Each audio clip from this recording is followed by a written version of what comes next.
Kemarin kita bahas tentang hakikat dan syariat dalam beribadah kepada Allah.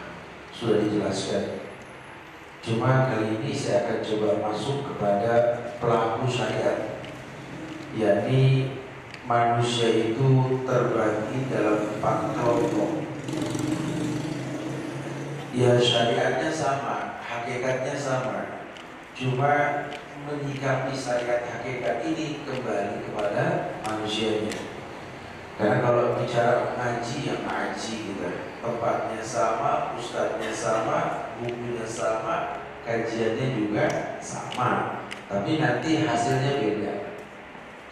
Ya, hasilnya berbeda. Ada yang memang manfaat, ada yang tidak, ada yang dapat hidayah, ada yang menjadi lelah, bosan, macam-macam faktor. Ya, kalau umpama menuntut ilmu itu dicontohkan seperti minyak wangi, itu jenisnya maut. Maut itu minyak wangi yang digunakan di kulit. Jadi nanti wanginya itu sama dicium, cuma kalau udah nempel di kulit nanti beda aromanya, tergantung jenis keringatnya gitu ya. Jadi ilmu juga sama. Kalau memang basicnya kita ini baik, rezeki yang kita makan halal, niatnya karena Allah, ilmu manfaat. Nanti ada juga yang ilmu gak bermanfaat seperti pohon yang tak berbuah. Ya, kita pengen ilmu bermanfaat seperti pohon yang berbuah. Bahkan kita disuruh berlindung dari ilmu yang gak bermanfaat. Allahumma inni a'udzubika min ilmin la yanfa', gitu kan? Ya Allah, aku berlindung kepadamu dari ilmu yang tidak bermanfaat. Paling tidak ilmu ini untuk ku anfusakum wa ahlikum. Ya, ilmu puasa Ramadan, paling tidak selesai Ramadan kita menjadi orang yang baik buat diri kita.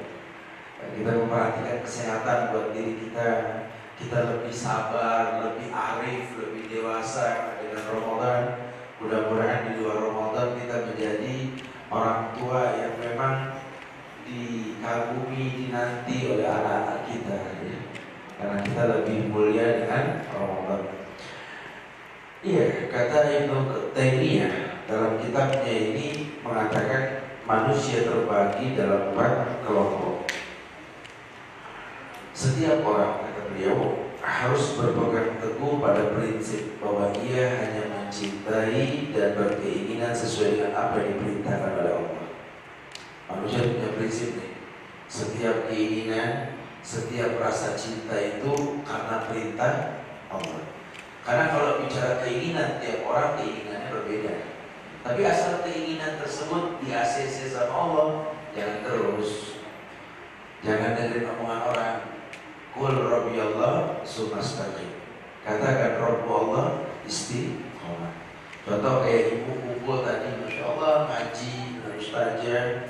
Ya mungkin kalau buat lingkungan keluarga ibu yang gak terbiasa begitu, jadi omongan ngapain sih ini jalan pagi ngaji, kan masih ada gini gitu ya. Ya kan jalan terus. Emang saya pengen bisa ngaji, emang saya pengen punya lingkungan yang menasihati diri saya, jalan terus, tolong baik. Yang gak biasa ngaji mungkin apa, pengen kajian atau pengen apa, itu semua baik selama memang itu di ACC sama Allah. Qul Rabbi Allah sumastaqim. Katakan Rabbi Allah istiqomah. Yang mau duha silakan, yang mau tadarus, mau tartil, mau tahfiz, ini semua kebaikan. Dan kebaikan ini pasti berujung surga, gitu lah. Ya, makanya kalau manusia sudah memiliki keinginan, ya apalagi dia memiliki rasa suka dan cinta, ya dia tahu sekali ini hanya untuk Allah, tidak untuk yang lain. Kalau untuk Allah, yu'tikum kiflain min rahmati. Ada 2 kemuliaan yang akan selalu kau miliki kalau tujuan ibadahmu lillah, hanya untuk Allah. Wa yaj'alakum nuran tamshuna bihi. Allah akan jadikan ibadah yang kau lakukan itu pencahaya hidupmu. Bedainlah jiwa ini yang tadinya tak pernah nyenggol Quran, sekarang nyenggol dan baca. Ya jujur aja lah, kita yang dulu dengan kita yang sekarang kan betul-betul berbeda. Kalau betul-betul ya, karena nanti ada juga orang yang mendingan dia yang dulu waktu belum ngaji, di mau udah ngaji, ada begitu tuh. Ya mungkin wallahu a'lam niatnya seperti apa. Dulu waktu dia belum ngaji, Allah Ustaz, lembutnya manusia, senyum aja. Karena kalau sudah ngaji kok galak, ada juga begitu ya. Nah, mudah-mudahan kita tergolong orang yang pertama. Emang dulu kita kasar, gara-gara ngaji kita lembut gitu. Dan buistu yutamima makarimal akhlak. Nabi itu diutus menyempurnakan akhlak. Harusnya orang makin berilmu makin punya akhlak. Harusnya seperti itu. Nah, iya, 4 macam manusia ini yang pertama, yakni manusia yang paling sempurna di antara mereka, manusia yang paling sempurna di antara mereka adalah yang mencintai apa saja yang dicintai Allah dan Rasulnya. Jadi manusia yang paling sempurna, ya, manusia yang paling sempurna 4 macam. Yang pertama yang paling sempurna adalah manusia yang mencintai apa saja yang dicintai Allah dan Rasulnya. Mungkin dia nggak bisa cinta, nggak suka, tapi belajar suka. Kayak dulu ibu belajar pakai kerudung. Susahnya orang ingetin kerudung, Masya Allah. Sampai dia protes dengan bahasa yang berani. Udah deh masing-masing hati dulu yang dikerudungin, apa begitu? Jadi bilangin kalau hati dicopot pakai bergok, mati orang itu. Hati dikerudungin. Ya dulu kan ada yang begitu ya. Padahal yang nyuruh pakai kerudung itu siapa? Allah. Yang menjelaskan cara pakai kerudung siapa? Rasul. Allah cuma umum saja. Waliyadribna bimumurihinna ala juyubihin. Hendaklah kerudung menutup bagian dada. Umum. Allah tak membahas masalah detailnya, warna, bentuk, enggak. Nabi yang bilang di Saud Kasiat ayat, nanti penghuni neraka itu ada perempuan yang pakai baju tapi telanjang, dalam tanda kurung baju ketat. Maka umum ya, berarti baju kerudung harus gondrong. Iya, ini nasihat Rasul. Lan yastu ayra min huna ila hada wa hada. Berputar. Tidak boleh tampak dari diri perempuan kecuali muka dan telapak tangan. Berputar begini. Berarti tangan pergelangan sekalian semua. Ini boleh kelihatan. Tapi ada yang nyusah yang pakai sarung sana, susah jalan. Orang nabinya boleh. Saya pernah itu kepada beberapa haji, Ustaz mau kemana? Tidak jauh. Susah tuh ya. Orang Nabi udah bilang muka, tapak tangan. Ya, masalah warna silahkan. Ada bab larangan, putih makruh. Selain putih kan banyak, betul? Nggak usah mengkhususkan harus hitam, coklat tua, biru. Nggak apa-apa, bebas. Ya, silahkan. Tapi ingat, warna itu makin gelap makin baik karena menolak pandangan bukan memancing.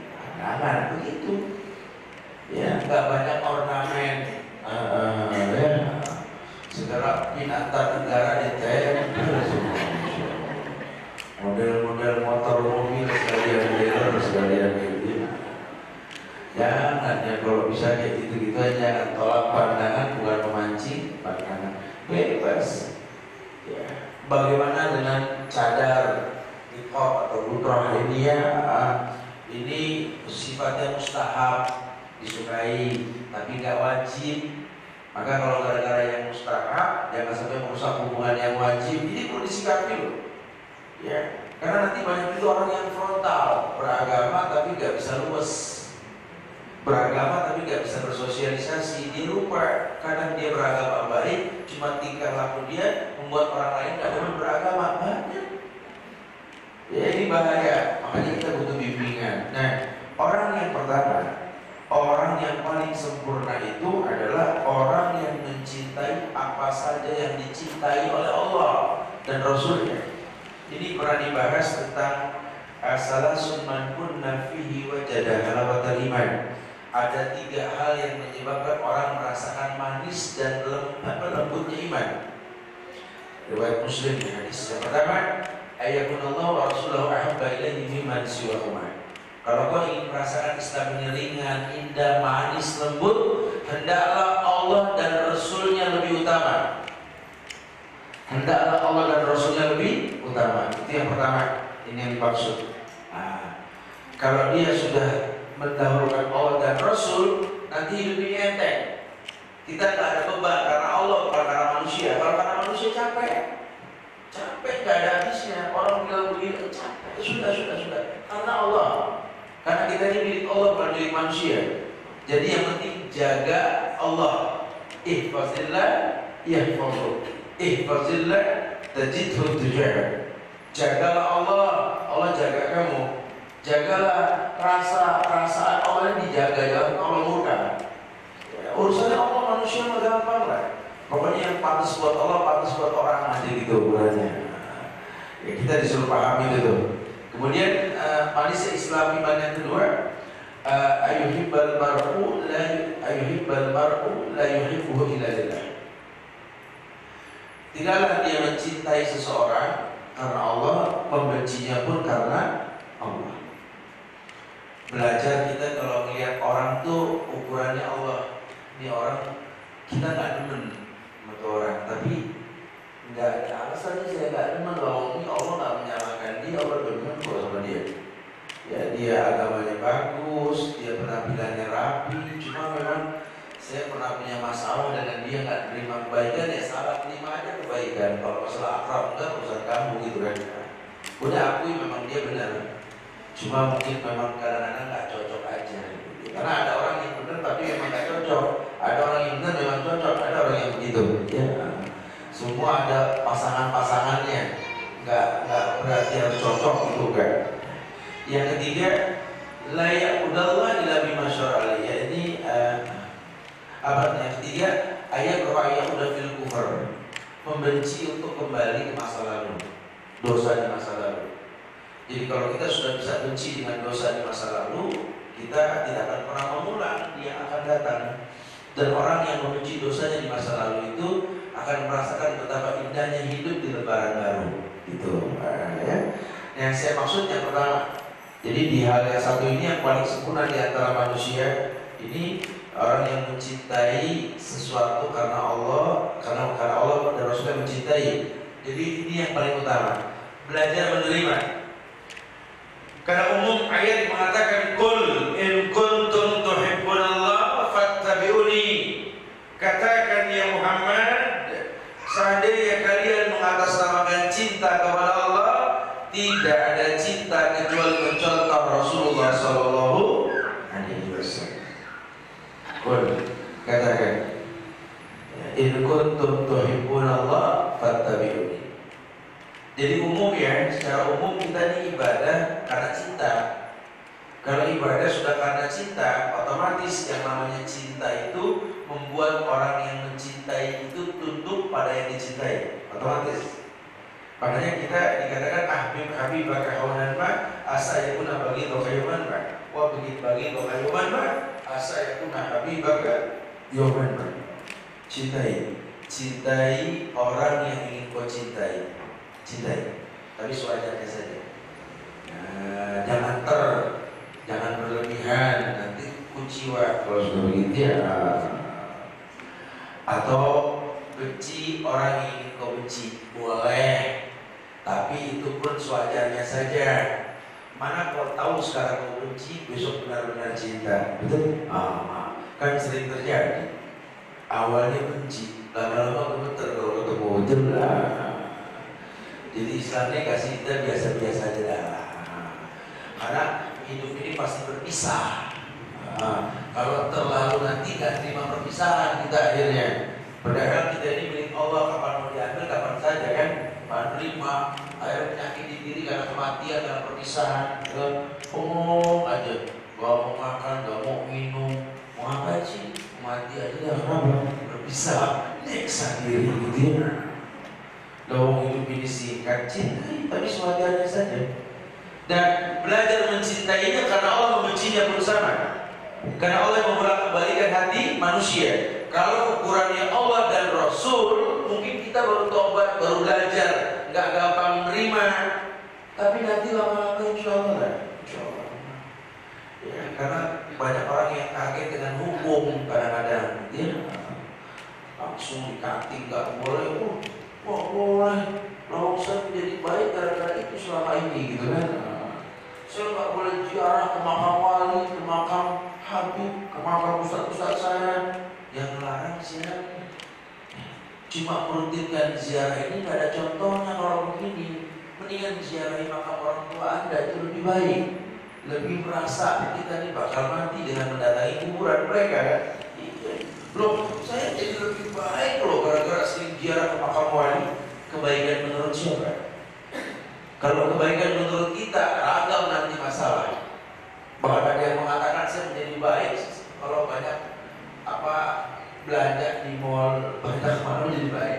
Begitu nanti bahasanya kan? Ya, kalau baik ukurannya Allah itu tidak. Syariatnya ada, Rasul juga berziarah, Rasul juga berbuat baik. Lihat cara mereka. Ya, ini banyak kasus kayak gini, banyak sekali. Ya, jadi kadang-kadang kita maksudnya baik, orang yang mungkin baru mendengar suka menerimanya nggak baik. Nah, memang ada resiko dakwah. Jangan terpancing di permainan orang. Kalau memang yang diajak yang komplain sama kita ini orang berilmu, diajak ilmiah, ngomong ilmu. Tapi kalau yang komplain sama kita orang yang nggak berilmu, kalau salaman, hibur, jangan diambil pusing gitu ya. Jadi kalau kayak orang yang awam banget komplain, kok sunnah begini sih, ini, terus gimana kok baiknya? Bercanda aja kan? Kalau salah, bikin dia nyaman. Tapi kalau yang komplain orang yang berilmu, duduk sini, asik kita ngobrol. Ambil buku, Anda ambil buku, kita buka buku. Nanti juga, oh iya, kalau orang ilmiah itu terima. Tapi kalau orang yang nggak ilmiah, ya nggak terima. Allah a'lam bishawab. Ya, sangat disayangkan sekali ya. Jadi sering terjadi. Iya, ada sebuah hadis. Ittaqu firasatal mu'min fa innahu yanzuru bi nurillah. Ittaqu firasatal mu'min. Hadis riwayat Tirmidzi dan Tabrani ini dikatakan firasah itu firasat. Jadi ittaqu firasatal mu'min fa innahu yanzuru bi nurillah. Hati-hatilah kamu dengan firasat orang beriman, karena dia melihat dengan cahaya Allah. Firasat orang beriman siapa? Orang baik maksudnya. Kayak kita punya orang tua, tuh kan orang tua kita mungkin gak bagus agamanya, cuma dia pernah berbuat baik. Apa berbuat baik dia? Mengandung kita. Makanya kalau firasat orang tua itu perlu diperhitungkan. Mama ini gak enak dengan kamu nih hari ini, coba deh banyak sedekah ini. Terima tuh. Oh, subhanallah. Guru-guru sedekah. Dia bukan paranormal, cuma firasat. Tapi mengatakan ittaqu firasatal mu'min fa innahu yanzuru bi nurillah. Karena biar bagaimana firasat orang beriman itu timbul karena cahaya Allah. Ya kita jangan remehin orang tua kita loh, walaupun mungkin kita beda agama saja. Ya, tetap wasahibhuma fid dunya ma'rufan. Jadikan orang tuamu sahabat. Ya orang tua biar beda agama tetap sayang sama anak.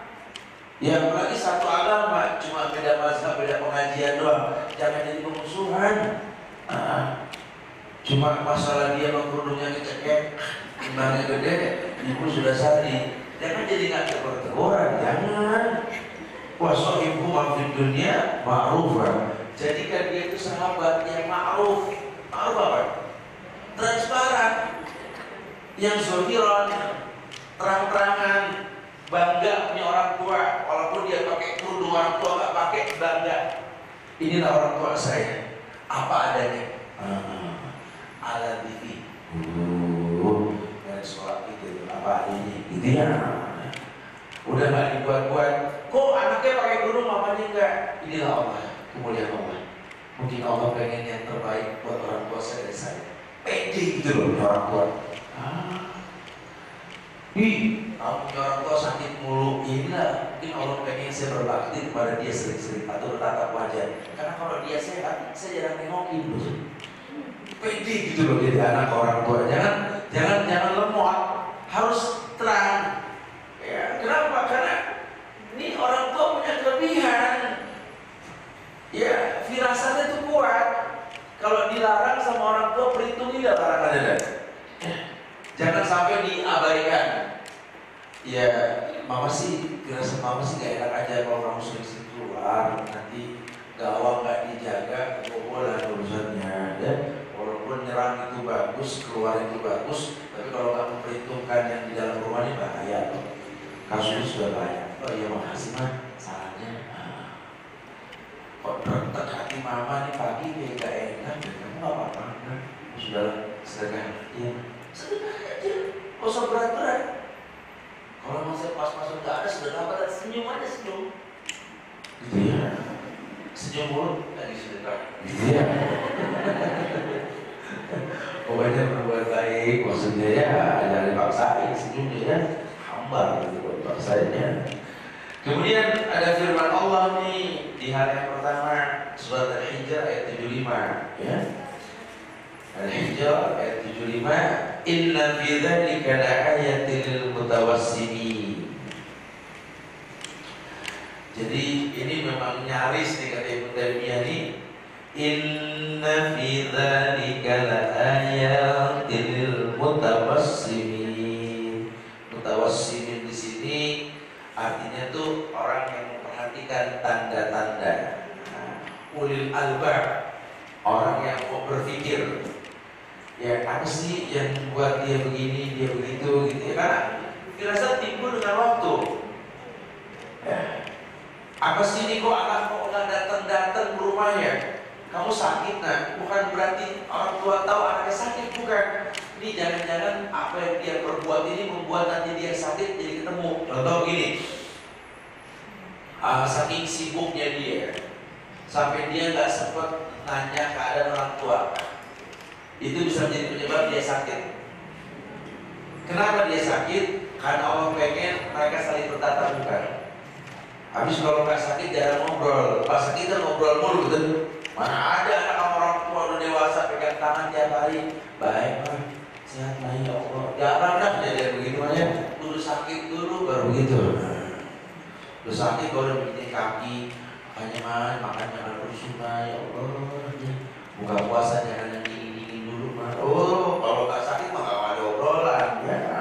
Orang tuh punya feeling tuh kadang-kadang tuh.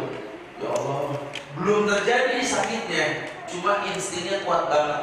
Nah itu dikatakan intaku firasatal mukmin. Tapi Allah mengatakan juga di sini, bukan kata Ustaz, bukan kata Rasul aja. Allah mengatakan inna fi dzalika laayatin lil mutawassimin. Itu semua merupakan tanda-tanda buat orang yang mutawassimin, orang-orang yang memperhatikan itu. Orang tua yang sering melihat anaknya, anak itu dipegang sama dia. Babysitter itu cuma membantu, kalau dia nggak sempat tolong kamu, saya ada kerjaan dia. Tapi lebih sering sama tangan dia, itu paling nggak bisa dibohongin sama muka anak. Paling gampang kita kalau biasa sama anak ngobrol, biar kita jarang ketemu, tapi kualitas pertemuan itu dahsyat. Kita ngomong sama anak, perhatiin gerakan dia, kita bisa tahu anak itu macam-macam. Ada yang terang-terangan gak boleh lihat muka emak, yang lihat ATM minta mulu begitu ya. Ada tuh, pengen gesek aja ada yang begitu ya. Tapi ada juga tipe anak yang enggak, saya punya anak macam-macam, saya perhatikan sekali ya. Kalau yang satu yang kakak ini mau minta aku bawa barang dulu, lihat ini keren ya, beli langsung gitu bahasanya gitu ya. Barang siapa yang bawa aja gitu kan. Yang satu lagi terang-terangan, aku pengen kemarin deh Bu ya, kira-kira boleh gak Bu ya, bayarin ya, begitu tuh. Ada yang bungsu nyerempet mulu, tinggal enak. Mau dipastiin kan. Anak-anaknya beda-beda ya. Orang tua tuh harus paham ya, nggak usah. Jadi jangan orang lain yang ngasih bocoran, kita yang ngerti. Makanya sampai anak justru jadikan orang tua sahabat, ya orang tua harus bersahabat dulu dengan dia. Ya, ketika kita tahu orang muka dia berubah, dia berarti akan tahu ketika muka kita berubah, dia akan lihat. Ya Allah nggak apa-apa, nggak mau sakit, kenapa? Nggak bisa dibohongin gitu loh. Gerakan fisiknya, perubahan, kelap-kelip mata kan bisa dibohongin. Ini kan jendela hati. Ya. Orang yang baik, orang yang jiwanya seperti apa, bisa kita lihat. Orang yang mencintai akhirat, mencintai surga, takut dengan neraka, kita bisa lihat apa yang dia sampaikan. Dia nggak bisa dibuat-buat gitu loh. Karakter tetap, kalau kita bicara hati, kita bisa tahu nih orang yang betul dan tidak, gitu ya. Khususnya anak lah, anak-anak kita atau diri kita. Maka bahasa Ibnu Qayyim, "Idza kunta uhsatka dzunub fada'ha wa in syi'ta falasta'is." Kamu yang tahu nggak nyaman kalau bikin dosa tuh kamu yang tahu. Kalau kamu sudah nggak nyaman dengan dosa, tinggalin dosa, gitu loh. Kan kamu yang tahu. Orang tidak ada yang tahu. Kamu yang tahu betapa hidup ini ringsang dengan dosa. Kadang-kadang capek kan dosa, biar kecil kan keingetan mulu. Ya, lain sama pahala, membuat senang hati kalau kita ingat walaupun sedikit, gitu ya, apalagi banyak. Ya sudah, kalau kamu yang tahu nggak nyaman dengan dosa, orang nggak ada yang bisa ngelarang. Kamu yang bisa mencegah diri kamu sendiri, gitu. Ya. Nah, bagaimana dia bisa mencegah dosa? Ini yang dimaksud. Dia orang yang belajar mencintai karena Allah, membenci pun karena Allah. Karena Allah ciptakan dia nggak main-main. Syariat turun ini dengan alasan cintanya Allah dan pertolongan Allah, atau kebencian Allah, atau penolakan Allah. Kalau kamu pikirin jumlah rakaat berat, tapi kalau kamu tahu betapa nikmatnya sholat, udah nggak mau rakaat. Makanya orang yang cinta sholat senang banget qobliyah ba'diyah, senang banget. Apalagi zuhur, qobliyah 4, ba'diyah 2, nggak ada masalah. Cuma kalau orang yang belum senang sholat kan udah, ya Allah, mana 4 tadi Isa, belum ba'diyah, ya Allah, terawih 8, ya Allah, witir 3, mana imannya lele, urusan Al-Fatihah ayat pertama aja hampir semenit, ya Allah, alhamdulillah, ya Allah, masih 11 lagi, ya Allah, gitu. Waladhdallin, aminnya ambil nafas.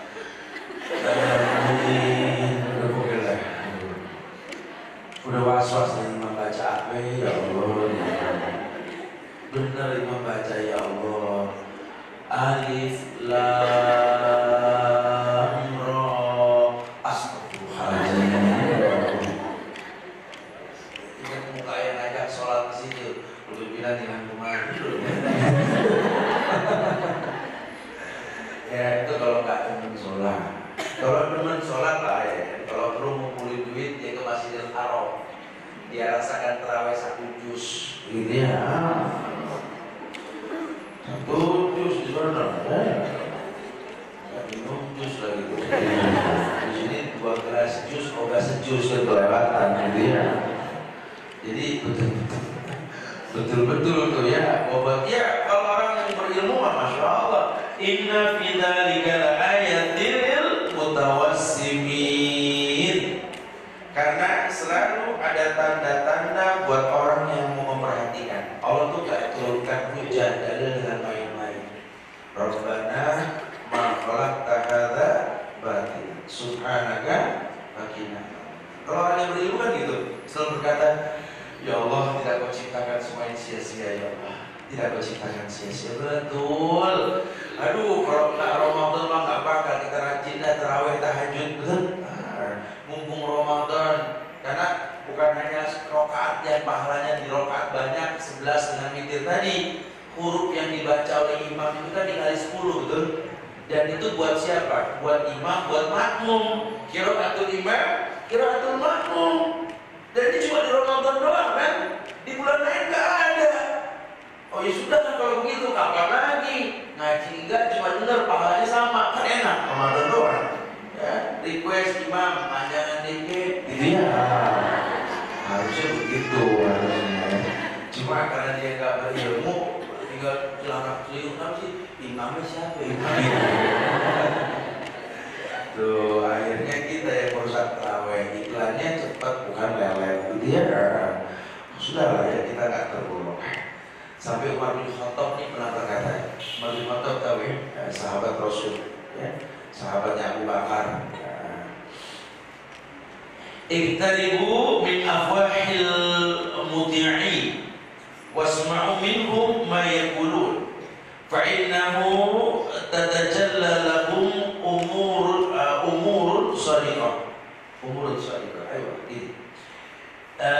iqtaribu min afwahil muti'in, mendekatlah kalian ke mulut orang-orang yang muti'in, orang yang taat, gitu ya.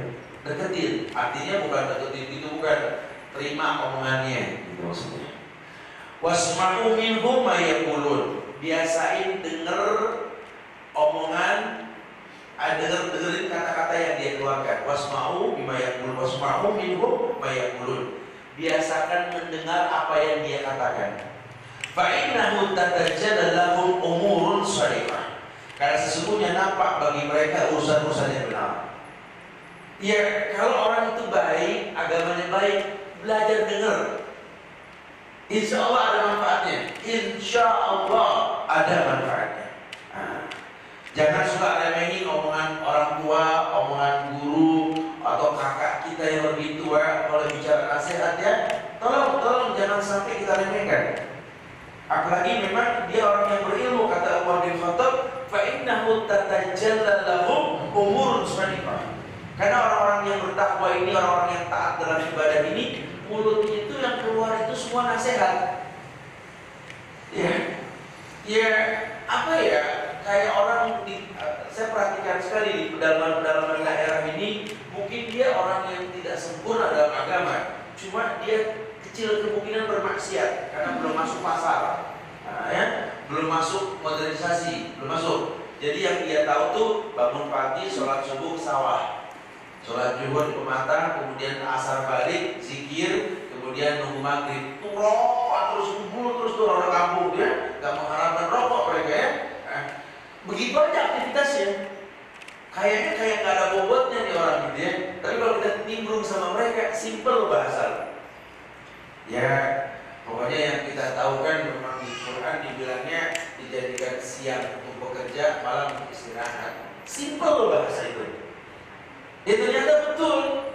Allah ciptakan siang untuk kerja, malam untuk istirahat. Itu jangan mikir manfaat materinya saja ya. Kita berpikir tentang pahalanya. Kenapa? Karena menegakkan hujah, Allah ciptakan siang bekerja. Asal kerja aja pahala. Malam istirahat, tidur malam pahala. Dan kalau bulan Ramadan dikali 10 lebih loh, bisa sampai 700 lipat. Makanya Nabi mengatakan orang yang terawih witir dengan imam itu berpahala seperti tahajud semalam suntuk, suruh tidur. Ini malam ya, masya Allah. Begadang yang kerambol pandang, pratok, masya Allah. Ceter, main kartu, masya Allah. Ya. Ada yang bagus sih.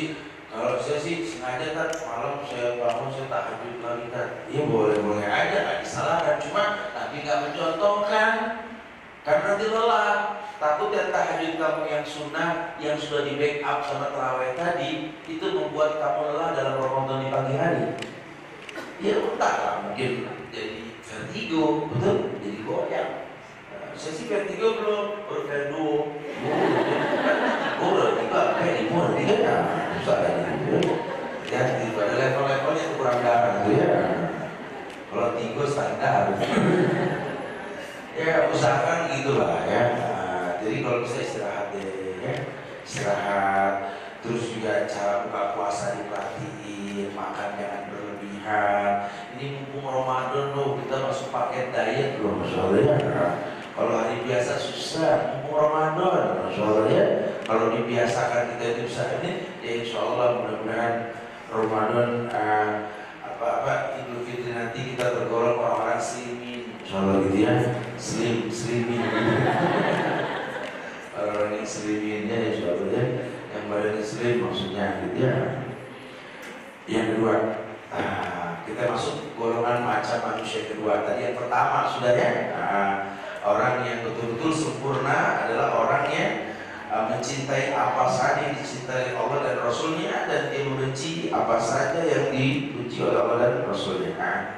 Yang kedua ini kebalikan dari itu. Jadi kebalikannya, mereka mengikuti hawa nafsunya yang tidak diperintahkan oleh Allah. Jadi mereka mengikuti hawa nafsu yang tidak diperintahkan oleh Allah. Ini manusia yang kedua nih. Mereka tidak mengerjakan dan tidak melakukan sesuatu kecuali apa yang disukai oleh hawa nafsu mereka. Jadi bahasanya enjoy aja dah, gitu ya. Udah deh, yang penting buat saya, kamu terserah kamu, gitu ya. Toh saya nggak musikin kamu kok, kamu mau pakai jilbab panjang aja saya nggak komplain. Saya mau pakai baju pendek nggak boleh komplain, begitu bahasanya dia. Orang-orang modern kalau berpikirnya, kenapa sih kamu sibuk banget sih? Kamu ada berpenampilan gini saya nggak rame. Ya. Sebentar saya begini kok diramein, tuh begitu tuh. Ya terbukti kok ya, saya dengan penampilan seperti ini, saya nggak di penjara. Mana yang berpenampilan seperti kamu banyak yang di penjara, di teroris, dia bilang gitu ya. Ini logika nih, dipakai logika. Kalau sudah begini ya, ini benar kalau dia ngomongnya di Amerika sana, dia akan kembali ngomongan nanti. Justru yang banyak di Amerika ya kayak kamu penampilan penjara, gitu kan? Kenapa? Karena memang mayoritas, gitu. Terbukti seperti itu, gitu. Sama di sini, karena mayoritas Islam yang di penjara orang Islam paling banyak, ya wajar saja. Cuma bukan ukuran. Karena yang namanya manusia mau Islam mau kafir bikin dosa mau pasti. Ya, sehingga banyak sekali arahan-arahan hukum dalam Islam ini yang sifatnya menghapus dosa. Sholat 5 waktu, Jumat Jumat seminggu, Ramadan setahun kan menghapus dosa. Kalau dirutinkan menghapus dosa. Ibadah kita seperti itu. Ya, jadi jangan diukur dengan kenyataannya seperti itu, tidak. Iya. Allah berfirman dalam hal ini Al-Furqan ayat 43. Allah berfirman, "Ara'aita man ittakhadha ilahahu hawahu fa anta takunu 'alaihi wakila." Al-Furqan ayat 43. Allah berfirman, "Ara'aita man ittakhadha ilahahu hawahu." Segitu dulu deh. Ara'aita man ittakhadha ilahahu hawahu. Kalimat ara'aita itu ro'ayaro terjemahan melihat, basoro melihat, nazoro melihat. Tapi kalau ro'ayaro lebih melihat dan mengetahui. Nah, kayak ara'aita alladzi, tahukah kamu, bukan ingatkah kamu? Ara'aita man ittakhadha ilahahu hawahu. Artinya apa? Tahukah kamu? Tahukah kamu wahai Muhammad, orang yang menjadikan keinginannya, hawa nafsunya sebagai ilah. Kenapa ilah bahasanya tak? Karena tauhid uluhiyah yang artinya tolak wal qasdu. Tolak wal qasdu meminta dan menyampaikan maksud. Kalau Rabbi kan rububiyah, sifatnya perbuatan Allah. Tapi kalau sudah ilah, meminta. Sehingga yang dimaksud orang yang meminta melakukan semua aktivitas menuhankan nafsunya, gitu loh. Ya saya mau sholat asal ada untungnya buat saya, gitu. Saya mau ngaji, untungnya apa buat saya? Saya mau silaturahmi, untungnya apa? Untung rugi aja dunia yang dia pikirkan. Padahal kalau orang yang mulia berpikirnya apa? Kalau saya sampai ngaji di Rumil, kira-kira manfaat saya buat pengajian di rumah ilmu Hilya ya? Ini apa ya? Berpikir begitu gitu loh. Kalau sampai saya kumpul sama mereka, bukannya manfaat mereka apa buat saya, tapi kira-kira saya bermanfaat gak buat mereka. Berpikir begitu gitu loh. Karena khairun nas anfa'uhum linnas. Kan kita bisa lihat, ini kan perekonomiannya beda-beda. Kita bisa lihat, ya Allah, ini ada orang yang ekonominya gak bagus, cuma semangat belajar, Masya Allah, ya Allah, ya Allah. Ini perlu diajak dialog nih, orang kayak gini perlu diperbanyak di dunia nih. Iya. Maka dia tanya, gimana anak-anak sekolahnya? Udah, saya bantu sekolahnya. Silakan kumpul-kumpul begini. Karena dia butuh pembiakan, orang-orang mulia ini butuh, ya. Jadi jangan sampai kita lihat orang yang baik, susah kita nggak bantu, jangan. Sampai makannya begitu. Kita yang pas-pasan apalannya, makannya enak mulu. Malah yang pinter makanannya annalillah. Oh, antuni muhaidah tu'imta. Kalau gitu saya bakal kasih makan yang saya makan buat dia. La ya'kulu tu'amak illa taqiyun. Berlaku hadis, tidak makan makanan yang kamu punya kecuali orang yang bertakwa. Tuh kan, gara-gara kumpul jadi orang yang baik. Itu orang yang hatinya hidup. Manfaatnya apa ya? Manfaatnya apa ya? Nah, kita ngelihat kayak gini, Ustaz belajar bareng, kita belajar bareng ini, kan kita ngelihat wajah-wajah orang ya. Ada yang memang paham dari cara menatapnya, ada yang berminggu-minggu begini Ya, ada macam-macam. Ya. Ini kita udah harus ada obrolan kalau begini ya. Kesimpulannya ini harus ada banyak pengulangan karena banyak yang nggak paham, gitu ya. Atau mulai berpikir nih, oh ya sudahlah, yang mau lebih, kalau anak kecil kita buka khusus, kalau orang tua kita buka pesantren masa kemasan, silakan aja deh. Kalau yang mau tambah, mungkin kalau kurang kajiannya, nangkapnya susah, gitu ya. Saya pengen ada hal lebih, terserah dia mau tanya via BBM, via WhatsApp, atau mungkin dia mau datang langsung foto. Pokoknya judulnya apa? Ada ilmu jangan disia-siain. Nah, ya, saya bukan ulama, cuma saya belajar sama ulama. Saya mentransfer. Kalau ibu tanya saya nggak paham, tiap bulan saya datang ke Madinah cuma pengen nanya sama saya di sana. Gini, transfer lagi kemari. Manfaatnya jelas. Mumpung masih ada ulama. Kalau ulama sudah nggak ada, rugi kita. Ya, ada yang ditanya. Ya, dia nulis buku. Kalau kita baca bukunya nggak paham, tanya sama yang nulis langsung. Enak sekali kok. Betapa Allah berikan kemudahan. Dan itu bentuk syukur. Yang Allah mengatakan, "Araita man ittakhadha ilahahu hawahu, fa anta takunu 'alaihi wakila, fa anta takunu 'alaihi wakila." Yani sementara kamu ya Muhammad, sementara kamu ya, apakah kau akan menjadi pelindungnya? Yani kalau kamu sudah tahu ada orang yang dikit-dikit emosi, aktivitasnya dengan selera hawa nafsu, gitu ya. Saya pengen di rumah saya tadi orang kaya Ramadan biasa banyak nih ya. Saya pengen di rumah saya diadakan buka puasa bersama. Cuma saya sih berharap ya kita nanti ada sholat maghrib berjamaah. Tapi susunannya kalau bisa perempuan di depan, laki di belakang. Karena dia bertepatan dengan bulan April atau apa misalkan gitu. Apa maksudnya sih? Dengan hari Kartini lah ya, masih itu menurut Anda gitu ya. Nggak bisa begitu ya, tetap ya. Jadi jangan sampai dirubah, jangan ya, orang nggak bisa pakai hawa nafsu. Sengaja kita adakan takjil dan iftar, cuma saya berusaha untuk menyesuaikan dengan keadaan. Nah, sengaja saya berikan karpet dan bambu supaya kita standing party gitu ya. Jangan, kalau ada larangan nggak boleh makan minum sambil di luar, standing party, masya Allah ya. Ya kali kalau kita sudah pakai ini apa, pakai karpet, berarti kan silahkan duduk, pas sudah omongin juga gitu ya. Tapi kalau nggak ada karpet kita duduk di mana? Apa nyari-nyari potongan kulkas mana sih susah. Cuma pengen duduk doang ya, jangan ya. Tolong kita berbuat baik itu dengan aturan main yang sudah ada. Jangan kita buat kebaikan menurut kita ya kacau. Ya, baik menurut ibu-ibu pakai kerudung. Kalau baik menurut saya, penting kan rambut nggak kelihatan. Yang penting kan orang yang ada senang. Itu kan mancing pandangan namanya. Ya sengaja saya wall di sini, saya masukin sono gitu ya. Saya sambungin bawah.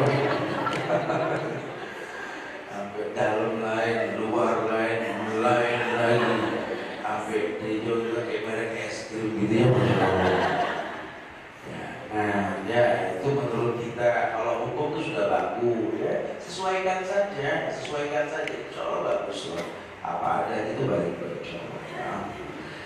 Iya, Al-Hasan Basri mengatakan bahwa orang munafik yang tidak menginginkan sesuatu kedua harus mencapainya. Jadi disamakan dengan sifat orang munafik. Dia akan berbuat baik untuk hawa nafsunya. Ya, karena yang dia pikirkan manfaat buat dia apa? Dia mau bersedekah, bagus. Cuma sengaja dia buka omongan yang mau zakat ke rumah saya, sampai hancur temboknya, disunting TV, kan jadi riak. Ya, padahal awalnya bagus. Ya kadang-kadang si istri yang udah ngaji ngurut dada, ya Allah Pak, saya bilang apa? Jadi akhirnya rusak. Nampak terakan, cuma kan fitnah yang terjadi. Sering nih ya, biasanya ada kasus ya, malah di Madura, di mana itu kan ya, sampai orang pada ada yang meninggal urusan bagi-bagi beras doang. Apa salah kita mencontoh para sahabat yang kaya raya seperti Abu Bakar, Umar dan lain sebagainya? Itu datang sendiri ke orang susah. Ini kesempatan loh kita punya adik, kakak, sepupu, ipar, keluarga yang orang susah. Bawa deh. Assalamualaikum, waalaikumsalam. Tumben, Ramadan. Ini ada beras nih yang saya makan kamu lah ini. Mudah-mudahan jadi anaknya ya, insya Allah ya. Oh senang, orang itu senang banget.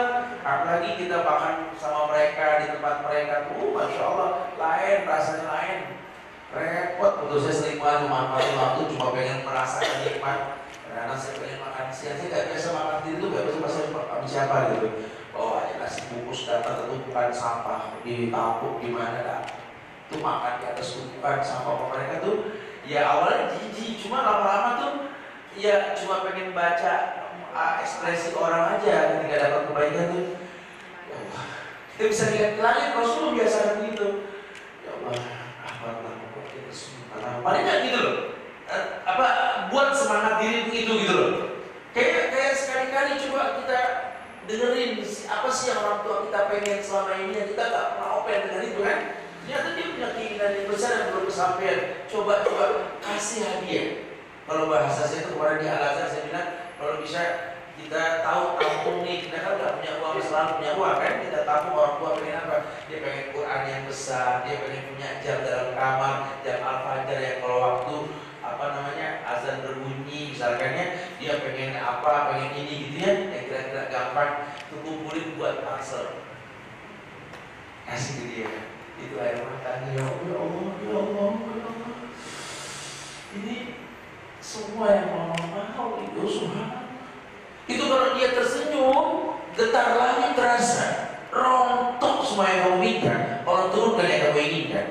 Ini kan teknik memintanya Uwais Al-Qarni, pemuda yang kalau minta ke langit pasti dijabah. Dia tahu mendatangkan berkah. Dia tahu sekali, kalau teman pernah minta aja dia ingat bertahun-tahun. Nih, ya Allah, saya kalau lihat ingat kamu, coba aja sama orang tua sekali-kali begini. Ya Allah, mana sih kalau nggak ingat mama, benar-benar manfaatnya. Ya Allah, mana kita tahu sekarang orang tua kita lagi ngaji, lihat buruk apa susah. Apa ya Allah ini air apa ogi, masya Allah. Sengaja nggak urut doang nggak beres-beres ya. Cuma kasih Quran deh kita ya. Ya Allah, ilmu caamnya, masya Allah. Kicau ada perkataan gitu ya, pahala, masya Allah. Ya apa? Itu orang tua, tetangga juga sama ya. Kali kita cat rumah mulu tiap tahun, rumah dia mau nggak ganti warna, mana kita tahu dia nggak punya uang betul. Tawarin ke assalamualaikum, salam, mau sekalian nggak? Sekalian apa? Dicatin rumahnya. Ayo Allah, tahu aja, tuh seneng loh orang. Dan nggak jadi miskin loh kita kalau gitu, nggak jadi miskin, nggak jadi miskin insya Allah. Kita mau beli baju nih, karena kan sunnah pakai baju bagus kalau sholat id ya. Ini kita kadang-kadang sholat id pakai baju dekil, yang bagus buat muter, begitu kadang-kadang. Sunnah itu kalau sholat pakai baju bagus, sendal bagus. Nah mungkin kita pengen beli nih sekarang baju bagus, sendal bagus ya. Tuh tanya ada adik-adik kita yang susah, dia tanya assalamualaikum, waalaikumsalam. Kamu sekarang kaki berapa sih nomornya? Sama kak kayak dulu, gitu ya. Gak begini cerita lebih lebar ya. Lebar mungkin jarang pakai sendal gitu ya. Kalau panjang pendek mah nggak mungkin. Ayo dasar kau aja. Kalau badan ya wallahu alam banyak pejer sih ya. Mungkin tambah satu kali ya gitu ya. Beli deh, coba seneng deh. Nah kalau sudah tahajud saling memberi hadiah timbul cinta, Ramadan membuktikan mengikat ukhuwah. Mengikat ukhuwah, bukan menimbulkan kebencian. Nah lakukan itu karena Allah, bukan karena nafsu. Di sini ada orang yang begitu karena nafsu. Saya begini sama saudara saya supaya besok dia mau mendengar ucapan saya. Itu yang salah. Jadi kakak kamu miskin, kamu orang kaya, kamu bantu dia, bukan kamu bikin dia nurut sama kamu, bukan. Salah. Tetap berkah itu ada di kakak kita. Kenapa? Dia pernah pegang kepala kita sebelum kita pegang kepala dia, itu dia lebih tua. Kalau dia salah berbuat salah, dia manusia, sudah. Ya, nah, bantu dia. Kemudian jadikan dia orang yang percaya diri kalau memberikan nasihat ke kita. Mungkin selama ini dia nggak bisa ngomong karena dia malu dengan ekonominya, cukup ini bantu dia. Pas tetap Islam, pindahnya Islam, atau mungkin adik kita sama. Bukan dia nggak mau bertenda ke rumah Anda, mungkin dia malu. Apa yang mesti dia banggakan? Apalagi dia orang laki, asal yang dibanggakan kalau bicara kan? Enggak ada yang dia banggakan. Coba si Openg, kan ini orang baik, satu rahim kita dengan dia kan? Enggak ada salahnya kita tanya, gimana anak kamu? Apa yang mesti saya bantu? Orang jauh saya bantu, apa yang dekat juga sih? Boleh. Itu membuat dia senang. Kamu buka pakai apa lagi? Kamu sahur pakai apa? Coba kita coba korma yang lembut. Ya Allah, nanti kalau saya suka, saudara saya suka. Kenapa? Kita harus selera dulu.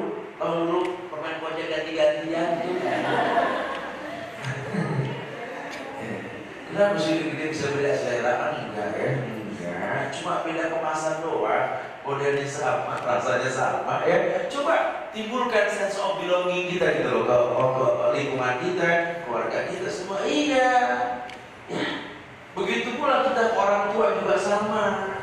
Atau mungkin yang dia rasa sekarang dengan usia tuanya, kita juga bakal begitu kurang lebih.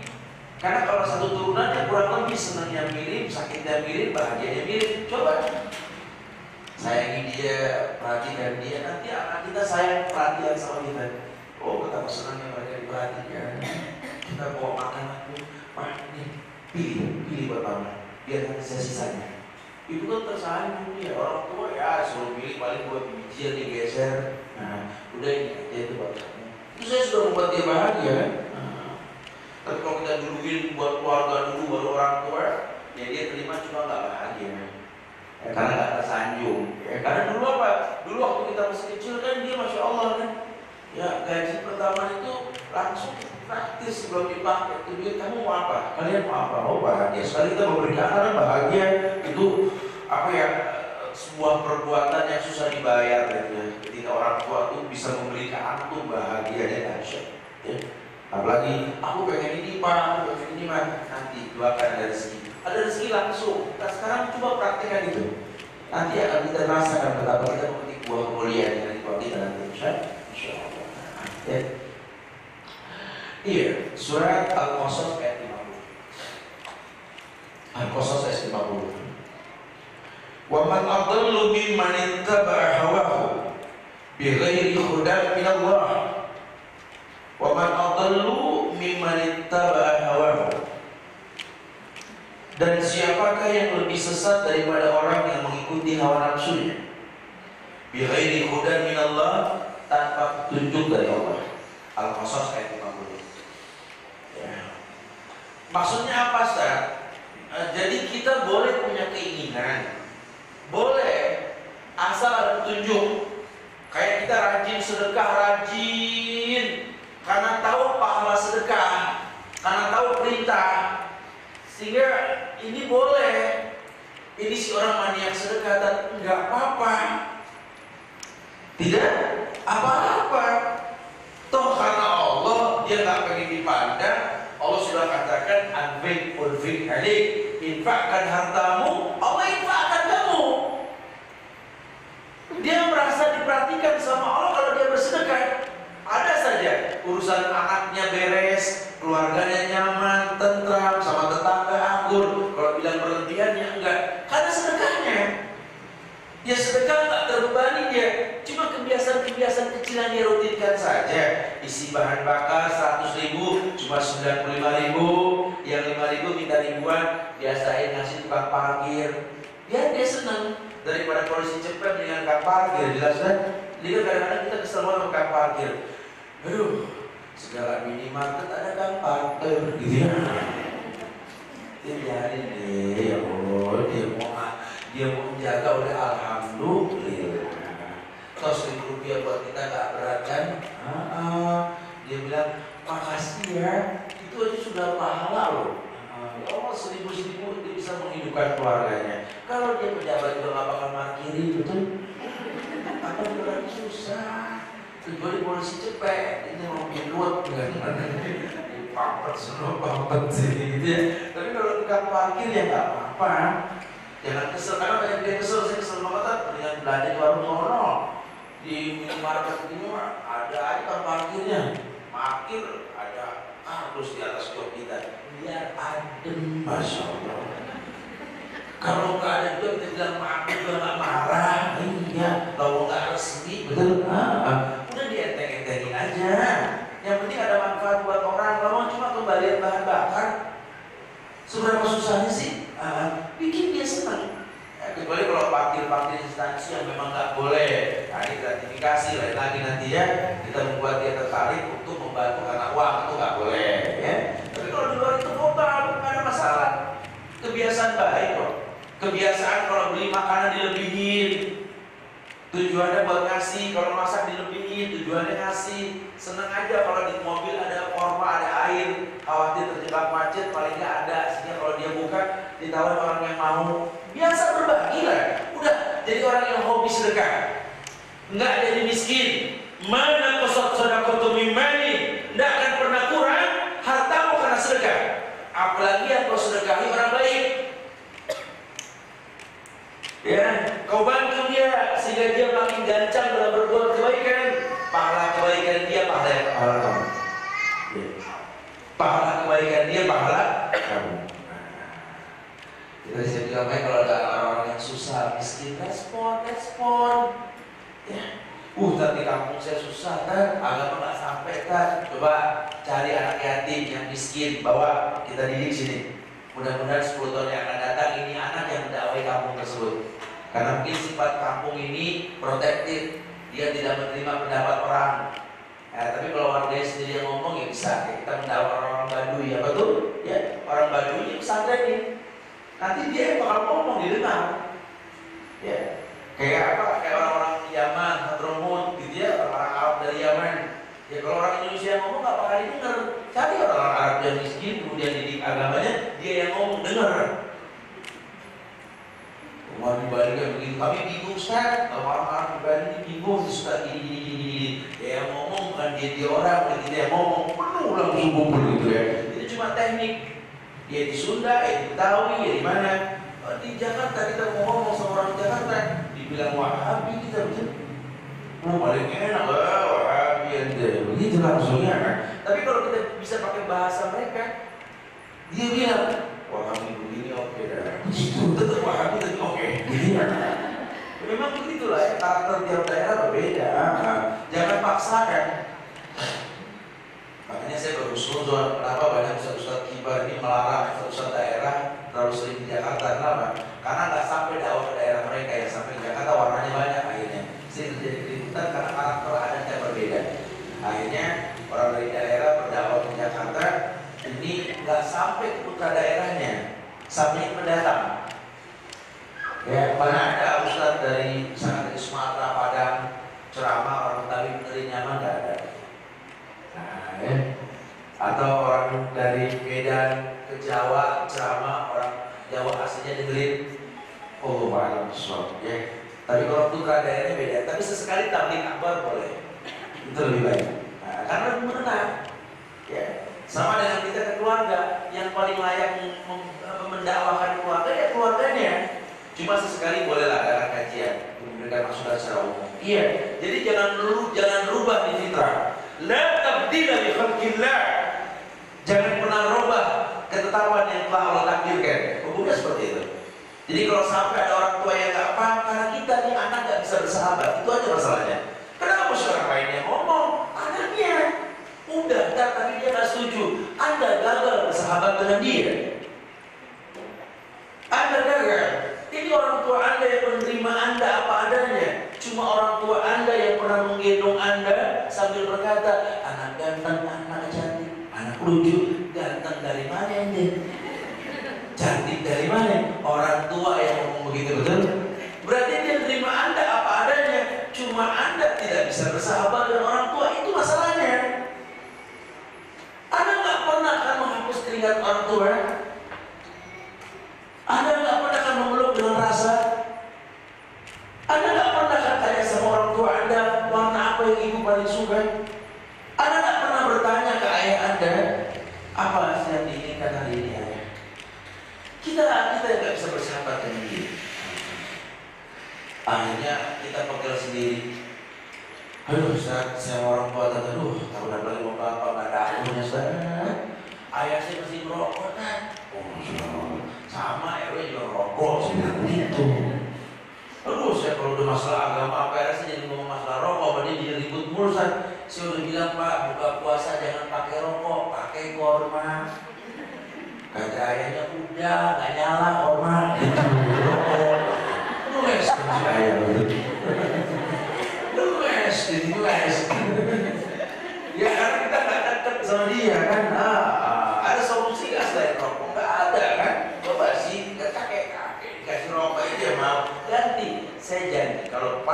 berhenti ngerokok, saya ganti sama coki-coki.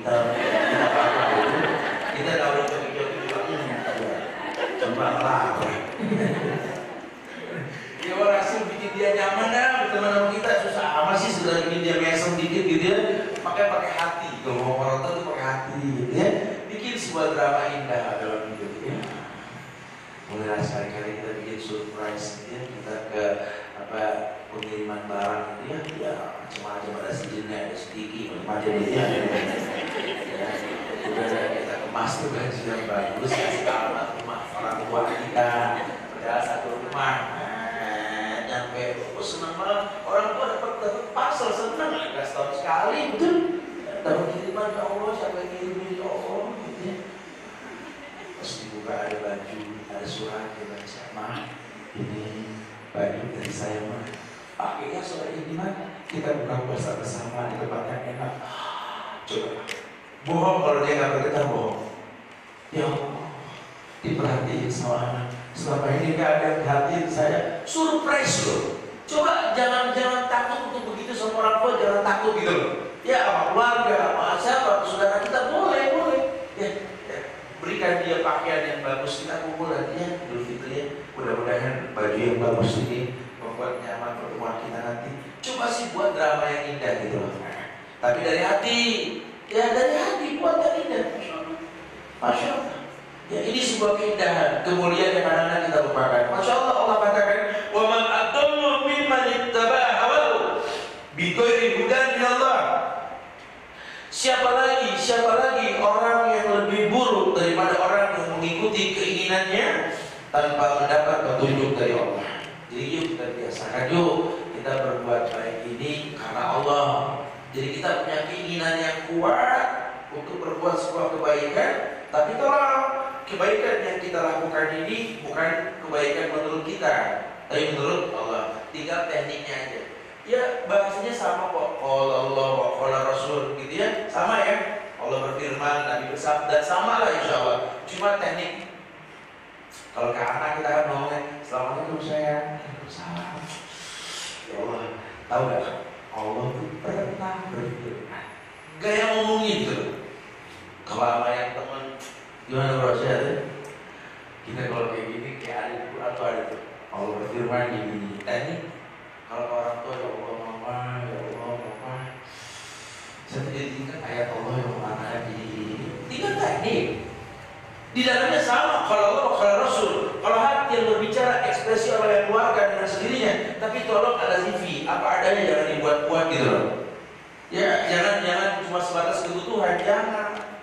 Kita kalau pakai kerudung doang ngomongnya berwibawa. Kalau lagi ngablak lagi gitu ya. Cuma kalau lagi pakai kerudung, kalau lagi pakai kerudung ngomongnya, "Kenapa sih mah? Kalau pakai kerudung, kenapa mah?" Tahu mau pakai kerudung? Ya. Jadi kita tergolong orang yang layak dimuntahin sama mama kalau gitu. Ya jangan ya, Allah sudahlah, pokoknya tahu lah maksudnya. Yang kedua ini, kebalikan ini, kawan. Yang ketiga, kelompok yang ketiga ini yaitu yang terkadang berkehendak dengan apa yang disukai oleh Allah dan terkadang berkehendak dengan apa yang dibenci oleh Allah. Di tengah-tengah. Yang ketiga ini terkadang orang tersebut orang yang melakukan karena kehendak Allah, yang Allah cintai, atau karena kebencian. Jadi bahasanya terkadang berkehendak dengan apa yang disukai oleh Allah, ya, dan terkadang berkehendak dengan apa yang dibenci oleh Allah. Jadi apa ya? Orang-orang kayak orang liberal lah, berpikirnya itu secara modern. Sampai-sampai kalau dia sudah berkata, menurut saya Quran ini bisa dikritisi lah, gitu. Menurut saya perkataan Rasul ini sudah nggak relevan, nggak sesuai dengan keadaan sekarang dan lain sebagainya. Tapi dia sholat, takbirnya sama, tahiyatnya sama, al-fatihahnya sama, sabul masani, hajinya juga sama. Ini orang yang ketiga nih. Ya kayak orang Iran, nangis di Ka'bah cuma benci sama Abu Bakar sama Umar. ya, ibadah cuma anti hadis Aisyah dan lain sebagainya. Dia orang yang kadang-kadang berbuat sebuah kebaikan karena Allah, tapi juga karena kebencian. Ini banyak. Nah kita nggak boleh, tapi ini kenyataan ada manusia begini, ada ya. Jadi jangan suka gampang menerima ucapan manusia, karena seluruh manusia ini omongannya bisa ditinggalkan, kecuali pemilik kubur ini, kata sahabat. Siapa? Rasulullah SAW. Ya kalau manusia ngomong sebuah kebaikan, bicara dunia, terima itu nasihat. Apalagi kakak kita, keluarga kita. Tapi kalau dia bicara agama, ukur dengan dalil. Qul hatu burhanakum, berikan dalil, berikan hujah. Iya. Karena nanti ada yang berkata, banyak sekali jamaah-jamaah yang suka tanya, Ustaz, keluarga saya gini, saya disuruh begini, saya dibenci lah, gini gitu. Ya, saya nasihatkan kepada dia, coba berlemah lembutlah dengan keluarga. Ya, karena Rasul juga kan paman-pamannya ini sering ngajak dia berbuat kufur kan, bahkan membenci, tapi Nabi nggak putus silaturahmi kan. Gimana caranya kita yang ngerti lah. Ya, jangan dikating, karena makin jauh makin nggak ada hubungan, makin buruk sangka nantinya. Tapi dengan sering ketemu dan dia lihat tingkah laku kita, berapa banyak keluarga Rasul yang masuk Islam karena lihat tingkah laku Rasul. Ya, kita yang jadinya bersih dengan kerudung, rapi, tingkah laku jadi lembut, sehingga orang yang lihat kan jatuh hati, ya Allah, dia setelah begini berubah banget ya, mudah-mudahan dia baik. Jadi tertarik. Dan ini banyak loh orang-orang kafir yang masuk Islam karena ini banyak. Apalagi keluarga kita yang tahu kita, kerasnya kita, nakalnya kita, jahilnya kita, bandelnya kita. Jadi kita orang baik karena agama. Ini dulu ini tomboynya orang, misalnya gitu ya. Rambutnya itu polwan juga kalah pendek. Misalnya gitu ya. Bajunya begini. Subhanallah. Orang tua apa lelah, kakek nenek sampai meninggal dia gak berubah. Ini ada yang bisa merubah dia, agama. Apa sih yang bisa merubah kamu? Setelah saya tahu kajian sunnah, yakni adanya kalau mau kalau Rasul, kayaknya saya buang waktu saya begitu saja tanpa ada manfaat. Saya kembali ke jalan Allah. Ya, bilang kalau ada yang nyari saya, bilang saya di jalan yang benar. Itu ya Allah. Ya alhamdulillah, ada perubahan. Ya. Jadi itu yang ketiga. Ya. Dan yang terakhir yang keempat. Yang keempat, yaitu yang tidak termasuk dalam dua kehendak tersebut. Yang tidak termasuk dalam dua kehendak tersebut, tidak menghendaki Allah dan juga tidak memperturutkan hawa nafsu. Ya, ini sering terjadi pada kebanyakan manusia dalam beberapa kondisi. Biasanya sifatnya spontanitas. Jadi dia tidak berkehendak karena Allah atau karena bukan kebencian, bukan. Ini mas spontan. Itu kayak orang yang hatinya baik sama anaknya baik dari hati, ketemu anak orang juga baik. Ada loh orang yang begitu loh, tapi jarang. Saya guru aja saya bisa ngeliat banget. Yang sayang sama anak dengan yang sebatas profesionalisme kewajiban beda. Kalau yang Syekh aja banyak saya perhatikan. Salah satu Syekh yang saya jatuh cinta sama Syekh ini, masya Allah ya, kelembutan itu Syekh Ibrahim Atur, ya, masya Allah. Dalam kajian kalau saya ngomong, kalau Rasulullah itu semangat segini. Anak kecil ya. Aku dikasih coklat dulu. Bukan terusin lagi gitu. Jadi memang dari hati memang baik. Ya, dia bantu itu orang-orang miskin di sekolah-sekolah, di panti-panti asuhan dia bantu, di yayasan-yayasan dia bantu. Itu dia berikan yang terbaik, bukan karena banyaknya jumlah, bukan. Buku tulis aja yang bagus. Ini Allah satu buku jadi sekian banyak, tak apa-apa. Ini anak saya bagus, tulisannya anak kertasnya bagus. Mudah-mudahan dia juga sama. Dari hati. Bukan banyaknya, bukan. Dia kasih beras, ini berasnya mahal banget, kita nggak biasa makan ini. Nggak apa-apa, sekali-kali yang enak juga. Jangan dikasih kelasnya orang ini, jangan bikin begitu gitu. Dari hati yang paling dalam. Lan tanalul birra hatta tunfiqu mimma tuhibbun. Karena kamu tidak akan pernah mendapatkan al-birra, kebaikan sebelum menginfakkan yang paling kamu suka. Coba apa sih yang paling kamu suka? busana muslimah yang enak. Coba saudara kamu juga seneng, orang tua kamu juga seneng. Jangan cuma kamu doang yang seneng dipandang orang. Kasih dia, kasih. Ya rasakan berbagi. Ini sebuah keindahan, nikmat sekali, masya Allah. Ya, jadi begitulah bahasa agama. Nah, dia keempat ini spontanitas. Kok bisa tak? Karena ada al-muhakamah, ada menjadi sebuah kebiasaan. Dia cuma terbiasa memberi saja, sehingga ada kepedulian sosialnya. Kan kita dari kecil kalau anak kita dibiasakan memberi. Saya pernah sampaikan dia diberikan mencetak generasi rohani bahwa ya anak itu jangan dikhawatirkan dia terkontaminasi pergaulan narkoba kalau dari kecil dilatih untuk bersedekah. Yang dia tahu itu memberi, bukan menerima. Sehingga nanti kalau ada orang yang memberi, dia nggak gampang menerima. Bahkan dia bisa bertanya, aku dikasih sesuatu nih, aku nggak ngerti pak, bentuknya seperti obat tapi nggak tahu, orangnya baik banget. Pasti dia ngomong, karena dia nggak biasa menerima. Jadi kalau dilatih biasa memberi, manfaat sedekah itu dahsyat. Allah lindungi orang yang bersedekah. Salah satunya itu. Ya, makanya di negeri Arab atau ada suami yang berangkat atau keluarga yang berangkat, tanya coba. Ini kalau Ramadan gini, kalau anak-anak Saudi aslinya itu dia itu gemar memberikan minuman, kurma. Mereka dilatih.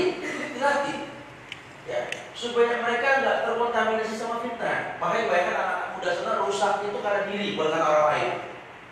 Ya rusaknya mereka karena harta kultur di luar negeri dia. Kalau di dalam negeri kan rapat, sama Indonesia harus buka lah inilah, itu permasalahannya. Tapi kalau yang namanya narkoba terkontaminasi, nggak ada kasus. Tidak ada bukan kasus anak Arab terkena narkoba karena temannya, nggak ada. Karena mereka orang yang berpikir memberi. Jadi kalau ada teman yang memberi, bas ada orang insya Allah dia bisa kasih itu, ada lebih besok. Jadi bersaing itu memberi, itu boleh. Biasakan seperti itu. Jadi dibiasakan berbuat sebuah kebaikan. Allah musta'an. Ya. Silakan bertanya. Akhirul da'wana alhamdulillah rabbil alamin.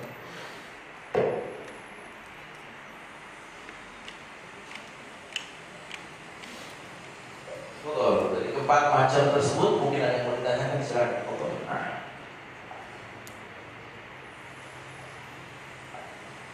Pak Ustaz,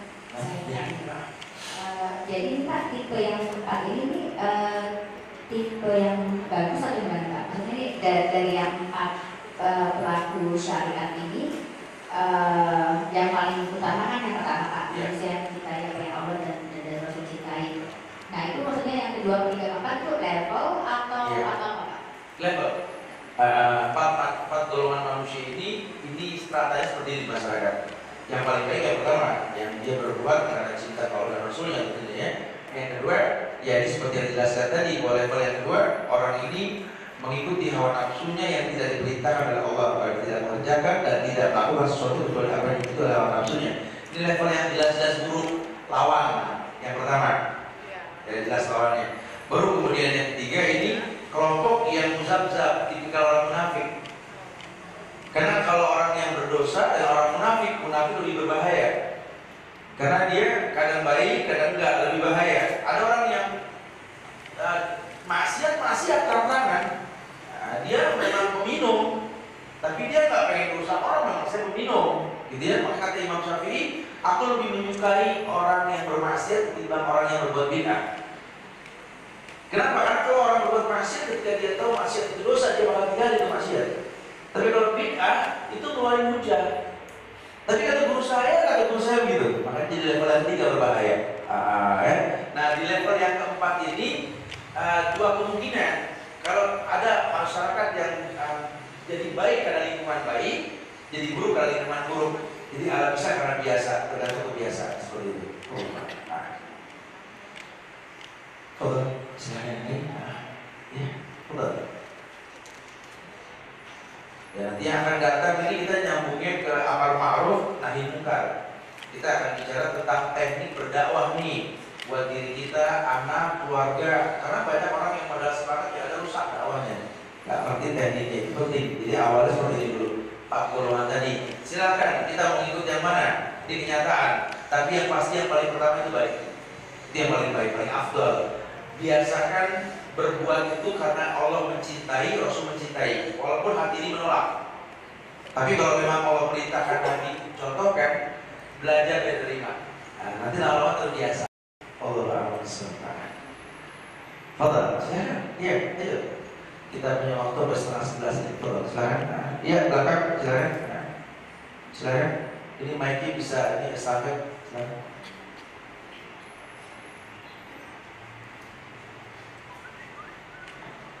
Fadal. Setiap dibicarakan tentang orang tua saya selalu sedih, Baru. karena orang tua saya sudah nggak ada. Bagaimana saya harus berbuat baik sama orang tua saya selain saya dulu? Ya, berbakti kepada kedua orang tua ini sudah banyak dibahas. Itu bisa buka YouTube nanti Ustaz Subhan tentang birrul walidain, berbakti kepada kedua orang tua ketika dia sudah tidak ada yang bisa dibuka nanti di YouTube. Ya, di situ saya jelaskan bahwa Rasul ajarkan kita berbuat baik kepada kedua orang tua setelah dia wafat. Yang pertama, kita mendoakan dia selalu. Saya yakin itu sudah mendoakan dia. Kemudian yang kedua, yakni membayarkan hutang piutang yang dia miliki, baik berbentuk materi maupun hutang ibadah seperti puasa dan haji. Kemudian yang ketiga, yang terpenting yang ketiga, yakni menyebarluaskan kebaikan yang dia miliki. Seperti mama kita yang punya kemampuan masak dengan ciri khas rasa, kita boleh buat rumah makan dengan nama dia dengan ciri khas masakan di banyak sekarang kan ya, soto Mbok Kim, ya, rumah makan Bu Suharti, Bu Berek dan lainnya. Itu salah satu bentuk kemuliaan mereka. Kemudian yang terakhir yakni menyambung tali silaturahmi dengan teman-temannya ketika dia hidup, supaya kita tahu kelas orang tua kita. Kalau dia berbuat salah, kita bisa mintakan maaf. Kalau dia memang orang yang baik, kita tarik dengan teman-teman yang baik. Karena orang tua kita jadi baik karena temannya baik. Berteman dengan teman orang tua kita seperti itu ya. Allah. Semoga Allah beri orang baik insyaallah ya. Silakan yang lain. Betul? Iya, ibu silakan.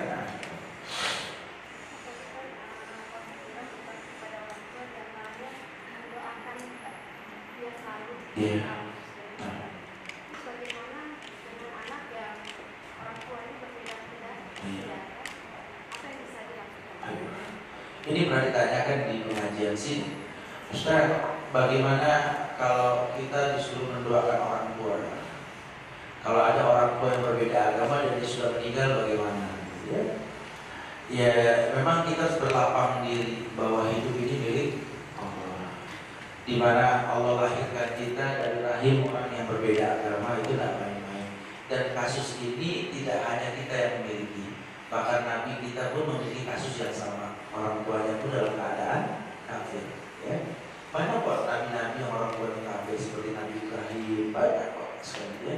Tapi satu bukti bahwa sesungguhnya ada hikmah di balik ini semua. Maka sebelum terlambat, kalau kita mau mendoakan, doakan hidayah mumpung dia masih hidup. Tapi kalau dia sudah meninggal gimana Ustaz? Dia kan punya tante, dia kan punya adik kakak, tante kita, om kita, itu orang tua kita. Mudah-mudahan ya, dengan wujudnya kita sebagai seorang muslim, kita bisa mendakwakan keluarga mereka. Kalau masalah orang tua yang sudah meninggal dalam keadaan tidak Islam, kita sangat Allah sudah. Ya, jangan kita pikirkan, sudah Allah mengambil haknya untuk nyawa seorang yang hidup. Sudah, urusan Allah. Nah, yang masih ada orang tua kita siapa? Adik kakak orang tua kita, itu orang tua kita. Dakwahkan dia sebelum menyesal seperti yang sekarang.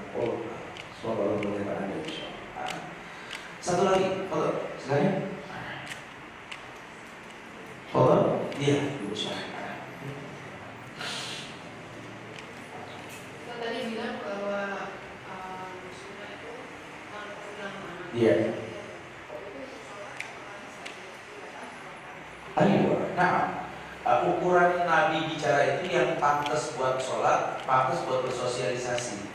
Makanya saya sering sampaikan di pengajian sini bahwa pakaian perempuan yang pantas buat sholat, pantas buat bersosialisasi. Jadi baju ibu yang kerudung ibu, baju ibu yang kena ibu. Makanya perempuan itu tidak boleh menggunakan celana. Bukan berarti di rumah nggak boleh pakai celana, boleh. Nih kalau keluar, kalau bisa dia menggunakan penutup. Dalamnya celana, cuma luarnya penutup. Tujuannya apa? Untuk sholat. Kan sholat kalau menutup tubuh kan, kaki, betis, gitu ya. Jadi seperti itu. Tapi kalau di rumah masih akan lah kan. Masalahnya kalau bicara keluar rumah aja kalau perempuannya. Jadi yang pantas buat sholat, pantas buat Allah, pantas buat manusia lain. Biasakan seperti itu, ya. Jadi kayak baju juga nanti ibu ornamennya itu dikondisikan. Kalau ibu bakal sholat dengan ini, kira-kira nggak mengganggu makmum yang di belakang. Ya, nggak ada motif-motif bacaan-bacaan macam-macam ya, jaga bilabong apa macam-macam. Rumil kanan, kiri, apa puput, depok lurus, bagaimana juga. Saya teman belakang dia tadi dengan nyasar gitu ya. Selalu manfaatnya kita mau pada kekurangan, kesempurnaan dengan Allah ya. Terakhir, Iya. waktu kajian Jumat kemarin kan Bapak kan bilang, yang tadi juga Bapak juga akan juga, yang kalau kita udah terawih itu kan ya itu kan udah sama juga kayak tahajud juga ya Pak. Iya. Nah, tapi kan karena kalau kita bangun mau sahur itu kan ya alhamdulillah kan sekarang kita bisa bantu, kita kan ada waktu. Nah kalau kita masih mau tetap tahajud itu apakah boleh Pak Ustaz? Hukum asalnya menambah jumlah rakaat tarawih boleh, dan tarawih di malam hari namanya tahajud. Ya, tetapi memang Nabi nggak mencontohkan.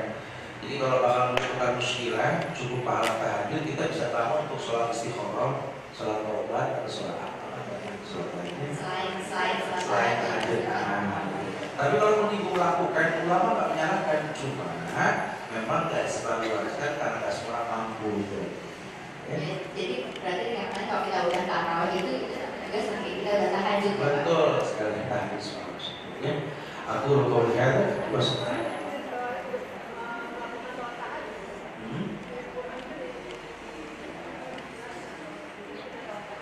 Nah, iya memang paminal laili fatahajjat bihi nafilatan.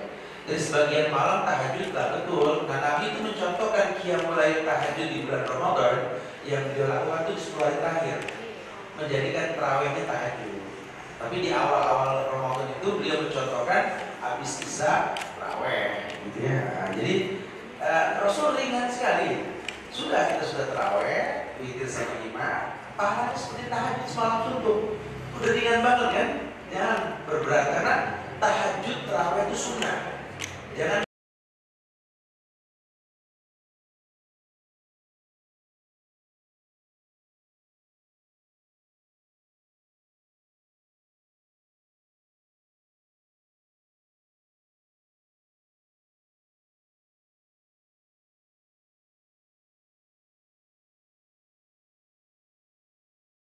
gara-gara yang sunnah nanti puasa ini dilemah. Nah, gitu. Sebenarnya itu arahannya begitu sebenarnya. Baik, insyaallah ya.